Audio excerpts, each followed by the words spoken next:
ஆன்மீக அன்றலுக்கு வணக்கம். நாம் இன்றைக்கி பார்க்கக்கூடிய பதிவு பார்த்திங்கன்னா சடை விருட்சம்.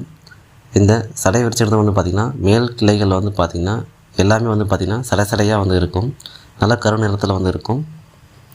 இது வந்து பார்த்திங்கன்னா கொல்லிமலையில் வந்து பார்த்திங்கன்னா பெரியனசாமி கோயிலுக்கு போகிற பாதையில் வந்து இருக்குது. இந்த மரத்தோட வந்து பார்த்திங்கன்னா பட்டைகளை வந்து எடுத்துகிட்டு வந்து பார்த்திங்கன்னா சாம்பிராணியோட கலந்து நம்ம போடும் பொழுது வந்து பார்த்திங்கன்னா குழந்தைகளுக்கு ஏற்படக்கூடிய தோஷங்கள், கிரக தோஷங்கள், ஏவல், பில்லி சூரியங்கள் எல்லாமே வந்து நீங்கும். இப்போ இந்த விருட்சத்தோட மூலிகை வந்து பயன்படுத்துகிற முறை தான் வந்து இந்த வீடியோவில் நம்ம பார்க்க போகிறோம். வீடியோக்குள்ளே போகிறதுக்கு முன்னாடி இந்த வீடியோ உங்களுக்கு பிடிச்சிருந்தால் லைக் பண்ணுங்கள், கமெண்ட் பண்ணுங்கள், உங்கள் நண்பர்களுக்கு ஷேர் பண்ணுங்கள். மேலும் பல உபாசங்கள் அறிய நம்ம சேனலை சப்ஸ்கிரைப் பண்ணுங்கள். வாங்க இப்போ வீடியோக்குள்ளே போகலாம். இந்த சடை விருட்சத்தோட வடக்கு போகிற வேலை வந்து நம்ம பார்த்திங்கன்னா முறைப்படி வந்து காப்பு கட்டி சாபநிறுத்தி போக்கி வந்து எடுத்துகிட்டு வந்து ஒரு தங்க தாயத்தில் வந்து பார்த்திங்கன்னா வந்து போட்டு நம்மளுடைய வலது தோள்பட்டையில் வந்து கட்டிக்கிட்டோம் அப்படின்னா நமக்கு சத்ருவே கிடையாது. சகல வசியம் ஏற்படும். அதாவது வியாபார வசியம், தொழில் வசியம், அதே மாதிரி பெண் வசியத்திலிருந்து சகல தேவதைகள் வசியம் எல்லாமே வந்து ஏற்படும். ரொம்பவே வந்து சக்தி வாய்ந்தது. நீங்கள் முறையாக வந்து காப்பு கட்டி எடுக்கணும். மந்திரங்களை முதல்ல வந்து நம்ம ஜெபிச்சு சித்தி பண்ணிவிட்டு அதுக்கப்புறம் தான் வந்து அதை பயன்பாட்டுக்கு வந்து கொண்டு வரணும். அதனால் இதெல்லாம் தகுந்த ஆசானை கொண்டு வந்து செய்கிறது வந்து ரொம்பவே சிறப்பு. இப்போ இது மூலமாக தம்மனமை செய்கிற முறையை வந்து பார்ப்போம்.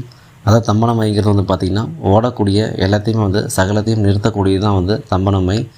இது மூலமாக வந்து எல்லாத்தையும் வந்து முடக்க முடியும். ஒரு மனிதர்லேருந்து விலங்கு, தாவரங்கள், எந்த விதமான மோட்டார், இரும்பு வாகனம் எல்லாத்தையும் வந்து சகலத்தையும் நிறுத்தக்கூடியது. இப்போ அதுக்குரிய தம்மனமை செய்கிற முறையை வந்து பார்ப்போம். அதுக்கு தேவையான பொருட்கள் வந்து என்னென்னா, இந்த ஜடை விருட்சத்தோட வந்து வடக்கு போகிற வந்து வேர் வேணும். அதை நம்ம முறையாக வந்து காப்பு கட்டி எடுத்துக்கணும்.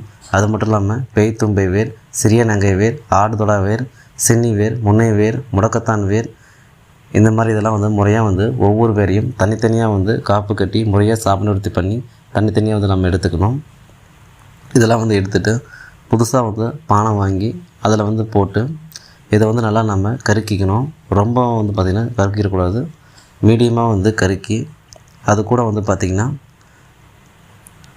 புனுகு, கோராச்சனை, கஸ்தூரி, பச்சை கற்பூரம், குங்குமப்பூ இதெல்லாம் வந்து பார்த்திங்கன்னா கொஞ்சம் வந்து ஒரு கிராம் 2 கிராம் வந்து போட்டு நல்லா வந்து மை மாதிரி வந்து அரைக்கணும். இது நல்லா மை மாதிரி வந்து அரைச்சி அதுக்கப்புறம் வந்து ஒரு செப்பு செம்பில் வந்து இதை நம்ம பதனம் பண்ணணும். அப்படி செப்பு செம்பில் வந்து பதனம் பண்ணிவிட்டு தம்மன மந்திரத்தை வந்து பார்த்திங்கன்னா தினசரி 21 நாட்கள் வந்து இந்த மை டப்பாவை கையில் வச்சுக்கிட்டு 21 நாட்கள் வந்து தம்மனத்துக்குரிய மந்திரத்தை வந்து நம்ம சொல்லி பூஜை பண்ணணும். அதுக்கப்புறம் தான் வந்து மந்திரம் வந்து உயிர் பெறும். அதுக்கப்புறம் வந்து நீங்கள் ஓடக்கூடிய பொருட்கள், இல்லை மனிதர்கள், விலங்குகள் எதாக இருந்தாலும் சரி, இந்த மையை எடுத்து அவங்க மேலே வந்து நம்ம வச்சோம் அப்படின்னா போதும், அவங்க அசையவே மாட்டாங்க. இது வந்து பார்த்திங்கன்னா 2.5 மணி நேரம் வரைக்கும் வந்து இந்த மருந்தோட வீரியம் வந்து இருக்கும். இது மூலமாக வந்து திருடு, கொலை, கற்பழிப்பு போன்ற செயல்களை வந்து ஈடுபடக்கூடாது. மற்றவர்கள் துன்பத்தை இழைக்கணுங்கிறதுக்காக வந்து இதை பயன்படுத்தக்கூடாது. மீண்டும் உங்களை வேறொரு பதிவை சந்திக்கிறேன். நன்றி நண்பர்களே.